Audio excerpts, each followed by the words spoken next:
پاکستان کے security forces کے لوگوں کے اوپر حملے ہو رہے ہیں، اور یہ حملے پہلے جو بارڈر کے قریبی علاقوں میں تھے اب بڑھتے ہوئے مین شہروں کی طرف بھی آئے ہیں، جس میں جوب بھی ایک مین ایریا ہے۔ پشاور میں جو گزشتہ دن ہمیں دیکھنے کو ملا، حیات آباد ایک پوش علاقہ ہے، وہاں پر فرنٹیئر کانسٹیبلری کے اوپر اس طرح کا اٹیک ہونا، فرنٹیئر کور کے اوپر اس طرح کا حملہ ہونا میرے خیال میں بڑا تھریٹننگ ہے، بڑا الارمنگ ہے۔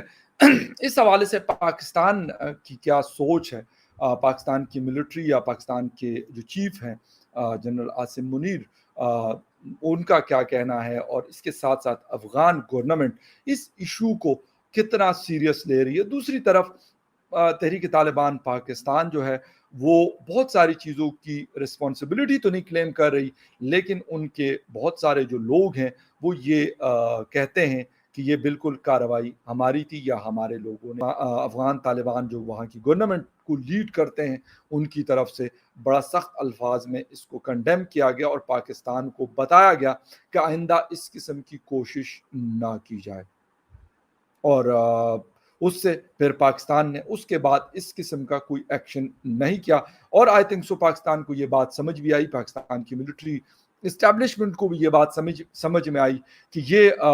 خدا نخواستہ یہ جنگ ایسی ہو سکتی ہے کہ اس میں پھر افغان طالبان بھی تحریک طالبان پاکستان کے ساتھ ڈائریکٹلی کھڑے ہو کر اور پاکستان کو جواب دے سکتے ہیں۔ وہ تو انہوں نے کر لیا، لیکن جو باقی سچویشن ہے وہ بڑی گمبھیر ہوتی جا رہی ہے۔ اگر ہم صرف جولائی کے جو رواں منتھ ہے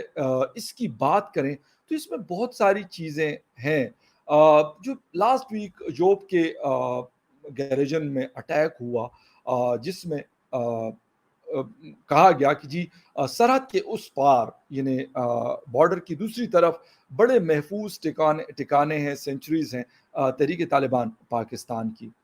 طویل عرصے بعد ایک دن میں سیکیورٹی فورسز کا ہونے والا سب سے بڑا جانی نقصان یہ ظاہر کرتا ہے کہ یہ جو عسکریت پسند ہے اب زیادہ مسلح اور زیادہ تربیت یافتہ ہے۔ اس ہائی پروفائل حملے کی ذمہ داری کالعدم تحریک طالبان پاکستان کے ایک دڑے نے قبول کی، جس نے اپنے حملوں کا دائرہ خیبر پختونخوا سے بلوچستان تک پھیلا دیا ہے۔ اور اگر آپ کو یاد ہو تو میں یہ تقریباً آلموسٹ 1 سال سے یہ میں ذکر کر رہا ہوں کہ یار نارملسی نہیں ہے، یہ جو حملوں کی انٹینسٹی ہے اور جو جس طریقے سے حملے کر رہے ہیں۔ ایک تو یہ ہے کہ جب ہم 2013 یا 2015 تک حملوں کو دیکھتے تھے تو اس کا طریقہ ایک اور تھا۔ اب جب 2020 یا 21 کے بعد یعنی افغان طالبان کے آنے کے بعد جس اٹیک جس طریقے سے پلان کیے جاتے ہیں تو وہ ٹوٹلی ڈیفرنٹ ہے اس سے جو آج سے 8 یا 10 سال پہلے ہوا کرتے تھے۔ یہ فرق آیا ہے۔ دوسری بات کہ جب بھی حملہ ہوتا ہے تو اچھا خاصا جانی اور مالی نقصان جو ہے وہ پاکستان کی فوج کو اٹھانا پڑتا ہے دونوں صورتوں میں۔ اور تیسری یہ چیز ہوتی ہے کہ جس طریقے سے وہ آتے ہیں تو وہ بھی میں یہ کہوں گا کہ بڑا جسے کہتے ہیں کہ کمال کی تیاری ہوتی ہے کہ انٹیلیجنس ادارے ہیں کافی سارے، ان کو کانوں کان خبر نہیں ہوتی۔ پھر یہ اتنا سارا ویپن جو امریکہ چھوڑ کے افغانستان میں گیا ہے جو میرے خیال میں بڑا لیتل ہے، وہ پاکستان کے خلاف، پاکستان کے اداروں کے خلاف 2 لوگ استعمال کریں، ایک تو ٹی ٹی پی اور ایک جو بلوچ لبریشن کے لوگ ہیں وہ بھی اس کا بے دریغ استعمال کرے، اور یہ جو ویپنز ہیں یہ ایک بڑی تعداد میں ان کے پاس موجود ہے۔ اچھا ایک چیز ایک ڈان نے اس کے اوپر سٹوری کی ہے اور میں آپ کو بتا دوں، میں جب ابھی اس کو پڑھ رہا تھا اور میں لاسٹ جو میری 3-4 جو ویڈیوز ہیں جو افغانستان یا جو خیبر پختونخوا اور بلوچستان کے حوالے سے، تو تقریباً انہی چیزوں کو انہوں نے دہرایا ہے۔ ایک پوائنٹ تو انہوں نے یہ ریز کیا ہوا ہے کہ تحریک طالبان پلس جو بلوچ لبریشن کے لوگ ہیں، مختلف جو ان کے گروپس ہیں، وہ ایک دوسرے کے ساتھ ڈائریکٹلی اور انڈائریکٹلی انوالو ہیں۔ وہ ضروری نہیں ہے کہ وہ کوئی ایک دوسرے کے اگر حملے ہوتے ہیں تو اس میں سپورٹ کرتے ہیں، لیکن یہ چیز ضرور ہے کہ ایک فرنٹ جو لبریشن کے لوگ ہیں، بلوچ لبریشن کے لوگ ہیں، انہوں نے سنبھالا ہوا ہے، ساؤتھ کو انہوں نے سنبھالا ہوا ہے، نارتھ کو جو ہے اب ٹی ٹی پی یا اس طرح کے جو دوسرے گروپس ہیں انہوں نے سنبھالا ہوا ہے۔ اب پاکستان کی جو ملٹری ایجنسیز ہیں ان کے لیے یہ جنگ پہلے بھی آسان نہیں تھی، لیکن اب یہ جو جتنے بھی اس ریجن کو سمجھنے والے لوگ ہیں وہ یہ بتا رہے ہیں کہ یہ جنگ پاکستان کے لیے انتہائی مشکل ترین صورتحال میں داخل ہو چکی ہے، کیونکہ دو طرفہ جنگ کسی بھی دنیا کی فوج کے لیے لڑنا آسان نہیں ہوتا۔ اور دوسری چیز جو سب سے امپورٹنٹ ہے، جو بلوچ علاقے ہیں وہاں پر بلوچ جو لوگ ہیں وہ بھی پاکستانی جو فورسز ہیں یا ملٹری ہے ان سے زیادہ خوش نہیں ہے، تو پھر آپ کے لیے وہ جنگ انتہائی مشکل، کیا میں کہتا ہوں مشکل ترین ہو جاتی ہے۔ تو یہ وہ سرکمسٹانسز ہیں جس کی وجہ سے حالات بگڑ رہے ہیں۔ اچھا، ابھی حیات آباد کے اندر دیکھنے کو تو یہ ہے کہ وہاں پہ ایک فورسز کا جو آدمی ہے وہ جان سے گیا، شہید ہوا، لیکن وہ یہ نہیں چاہ رہے کہ وہ یہ نہیں کہتے کہ جی ہم نے اتنے لوگوں کو مارا یا اتنے لوگوں کو مارا، نہیں، وہ یہ بتانا چاہ رہے ہیں، اپنی پریزنس کو شو کرنا چاہ رہے ہیں کہ بھائی ہم مین سٹی جس طرح کیپٹل ہے خیبر پختونخوا کا پشاور، وہاں پر بھی ہیں، ہم نارتھ اینڈ ساؤتھ وزیرستان میں بھی ہیں، ہم باجوڑ اور مماد میں بھی ہیں، ہم کرم اور اورگزئی میں بھی ہیں، اور ہم یوب اور پنجگور میں بھی ہیں۔ یعنی وہ یہ بتانا چاہ رہے ہیں، ان کا جو ایک میسج دینا چاہتے ہیں وہ بڑا کلیئر ہے، اور وہ یہ ہے کہ بھائی ہماری پریزنس ہے، ہم آپ کو ٹف ٹائم دیں گے۔ پھر دوسری بات، پاکستان کوشش کر رہا ہے کہ جی ہم پریشر ڈالیں افغان حکومت کے اوپر، لیکن ایسا لگ رہا ہے کہ افغان حکومت کے جو لوگ ہیں یا پھر ان کے اسپوکس پرسن ذبیح اللہ مجاہد صاحب، ان کی مختلف بیانات کو ہم دیکھتے ہیں تو وہ یہ بتا رہے کہ بھائی آپ کا مسئلہ آپ کے گھر میں ہے، آپ اس کو سنبھالیں، یا اس کو جس طریقے سے بھی آپ نے ٹھیک کرنا ہے آپ اس کو ٹھیک کر دیں۔ ہماری حکومت ہے یہاں پر، لیکن یہاں سے کچھ نہیں ہو رہا۔ لیکن اگر میں یہ کہوں، پاکستان کے جتنے بھی ارباب اختیار ہیں یا حکومت میں رہنے والے لوگ ہیں یا پھر اسٹیبلشمنٹ یا ملٹری کے ہمارے لوگ ہیں ٹاپ لیول کے، ان کا ایک ہی نیریٹو، ایک ہی بیانیہ ہے، اور وہ یہ کہہ رہے ہیں کہ بھائی اگر کچھ ہو رہا ہے تو افغانستان سے ہو رہا ہے۔ میں یہ کہتا ہوں کہ یہ ٹھیک ہے، میں اس بات کو نہیں ڈینائی کرتا کہ نہیں وہاں سے کچھ نہیں ہوتا، یا وہاں سے کم از کم یہ سپورٹ نہیں ہے کہ یہ سپورٹ اویلیبل ہے ٹی ٹی پی کو کہ وہاں پہ جا کر وہ آرام سے رہ لیتے ہیں، یا پھر اگر جو آپس میں ان کی شورا ہے یا میٹنگز ہے یا اس طرح کی چیزیں، تو وہ ان کو یقیناً ایک آسانی میسر ہے۔ یہ کہنا کہ یار افغان طالبان جا کے اور ان کو کوئی لاجسٹک سپورٹ دے رہے ہیں، تو شاید میں کہتا ہوں کہ یہ غلط ہوگا کہ ان کے یا لوگ، کیونکہ وہ اپنا ایک ملک سنبھال لے تو میرے خیال ان کے لیے بہت بڑی بات ہے، اور وہ شاید اس وقت بڑے فوکسڈ ہیں اپنے کام کے حوالے سے۔ کچھ ان کی چیزیں اس کے اوپر ہم کرٹیسزم بھی کرتے ہیں اور کرتے رہیں گے کہ جب تک ان کو ٹھیک نہیں کریں گے تو بالکل کریں گے، لیکن بقایا جو چیزیں ہیں وہ چاہتے ہیں کہ یار ٹریڈ ہو، بزنس ہو، اس طرح کی چیزیں ہو، تو اس کے اوپر ان کا ایک فوکس موجود ہے۔ پھر وہ کہتے ہیں بھئی ہماری زمین جو ہے وہ کسی کے خلاف ہم استعمال نہیں کر رہے، لیکن ساتھ میں وہ یہ بھی کہتے ہیں کہ اگر دوحہ ایکارڈ کی پاکستان بات کرتا ہے تو دوحہ ایکارڈ پاکستان کے ساتھ ہم نے نہیں کیا، وہ ہم نے یو ایس کے ساتھ کیا ہوا۔ یہ وہ پوائنٹس ہیں، وہ چیزیں ہیں جس کی وجہ سے پاکستان کے لیے صورتحال جو ہے وہ مشکل سے مشکل ترین ہوتی جا رہی ہے۔ ٹھیک ہے، کور کمانڈر کانفرنس بھی پھر جو ساؤدرن کمانڈ کے جو لیڈ کرنے والے ہیں جنرل آصف غفور صاحب ہو گئے یا پھر باقی لوگ ہو گئے، وہ یہ تو کہتے ہیں کہ یہ افغانستان کو پریشرائز کیا جائے، لیکن کیسے؟ آپ کیسے پریشرائز کریں گے ان کو؟ کوئی کہتے ہیں جی ان کے جو لوگ ہیں ان کو نکال دیا جائے، ٹھیک ہے، وہ ایک شاید ایک بہتر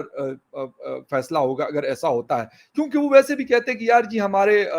سروں کے اوپر آپ کو پیسے ملتے ہیں، تو میں تو کہتا ہوں کہ وہ کہا جائے ان کو کہ بھائی یہ پیسے بھی آپ کی حکومت کو ملے، آپ کو ڈائریکٹلی وہاں افغانستان میں دے، ہمیں نہیں چاہیے یہ پیسے، ہم ان سے مانگے، ان سے مانگے، ان سے ادھار پکڑے، ان سے ادھار پکڑے، لیکن یہ والے پیسے آپ جانے اور U N H C R کے لوگ جانے، آپ کو 10 روپے دیتے ہیں، 10,000 دیتے ہیں یا 10 کروڑ دیتے ہیں، آپ جا کے عیاشی کریں اس سے۔ تو ایک تو یہ پوائنٹ بڑا امپورٹنٹ ہے کہ پاکستان کو اس پہ سیریسلی سوچنا پڑے گا۔ اگر کسی کے پاس ویزا ہے، ڈاکومنٹس ہیں، لیگل طریقے سے پاکستان کے ہم لوگوں کو بھی ویزے مشکل سے ملتے ہیں، لیکن جن کو ملتا ہے تو ان کو کوئی یہ تنگ نہیں کیا جاتا کسی بھی کنٹری میں کہ جی آپ پاکستانی ہیں تو ہم آپ کو تنگ کریں گے، ایسا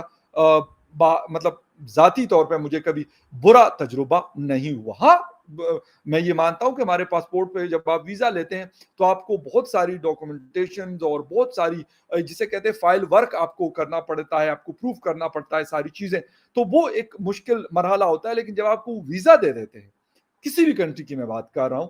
تو وہ آپ کو پھر وہاں پہ کوئی بھی آپ کو تنگ نہیں کرتا صرف اس وجہ سے کہ آپ پاکستانی ہے یا آپ کے پاس پاکستانی پاسپورٹ ہے. تو سیم لائک دیٹ اگر افغانستان کے لوگ یہاں پہ آتے ہیں، وہ پڑھنے والے اسٹوڈنٹس ہوں، وہ کاروبار کرنے والے لوگ ہوں، یا کوئی اور لوگ جن کے پاس پراپر ڈاکومنٹس یا ویزا پراپر ہوتا ہے، تو میرے خیال میں ان کے علاوہ اگر لوگ ہیں،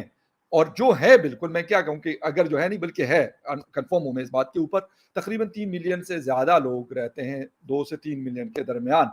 تو اس کا میرے خیال میں پاکستان کو کچھ کرنا پڑے گا. دوسری بات، بارڈر مینجمنٹ کرنی پڑے گی بڑی اچھے طریقے سے، اس طریقے سے جس طرح ایران نے افغانستان کے ساتھ کی ہوئی ہے، یا پھر سنٹرل ایشین کنٹریز نے افغانستان کے ساتھ، ازبکستان قازقستان نے جس طریقے سے کی ہوئی ہے، سیم لائک دیٹ ہمیں کرنی پڑے گی. پھر تیسری چیز یہ کرنی پڑے گی کہ کابل کے میٹرز میں، معاملات میں ہمیں نکلنا پڑے گا، اس سے بڑا کلیئر کٹ ہمیں نکلنا پڑے گا. ہمیں ان کو نہ کچھ سکھانے کی ضرورت ہے، نہ ان کو سمجھانے کی ضرورت ہے، نہ ان کو بتانے کی ضرورت ہے. وہ جانے، ان کے لوگ جانے، ان کا کام جانے. وہ کیا کرتے ہیں ان کا میٹر ہے. انٹرنیشنل کمیونٹی موجود ہے، یونائٹڈ نیشن ہے، امریکہ ہے، ان کے ساتھ ان کے معاہدات، وہ کہتے ہیں ویسے ہی ہمارے پاکستان کے ساتھ نہیں ہے، تو پاکستان کا کیا مطلب لینا دینا پھر کابل کے ساتھ. تو ان چیزوں سے اگر پاکستان نکلتا ہے تو شاید پھر پاکستان کو یہ جو یہاں پر انٹرنل معاملات ہیں یہ پھر آسان ہو جائیں گے. جب آپ افغان جو نیشنلز ہیں ان کو آپ ان کے اوپر چیک اینڈ بیلنس رکھیں گے. ویزا ایسا نہیں ہے کہ آپ نے مطلب ویزا تو خیر بہت سارے لوگوں کے پاس، میجورٹی کے پاس نہیں ہوتا انفارچونیٹلی، اسی طرح بارڈر کراس ہو رہا ہوتا ہے. لیکن جس کو دینا ہے پراپر طریقے سے دے، جس طرح میں نے کہا نا باقی کنٹریز کرتے ہیں، آپ بھی اسی طریقے سے کریں. پھر بارڈر کے اوپر پراپر سرویلنس رکھیں، کسی کو نہیں آنے دیں. جس طریقے سے ایران اور ٹرکش بارڈر ہے، جب انلیگل امیگرنٹس جاتے ہیں تو ان کو وہ نہیں چھوڑتے، حالانکہ وہاں پہ میٹر اور ہے، یہاں پہ تو اور چیزیں بہت ساری ہیں، تو آپ نہ چھوڑیں. آپ یہ چیزیں ختم کریں گے تو پھر شاید حالات آپ کے لیے کنٹرول میں آ سکتے. ادروائز اگر آپ یہ کہتے ہیں کہ آپ کابل کو ڈرا دھمکا کر، وہ سر آپ سے نہیں ڈرتے. یہ بڑی کلیئر ہے یہ پوزیشن. میرا نہیں خیال کہ کابل کو اتنا سا بھی ابھی کوئی آپ سے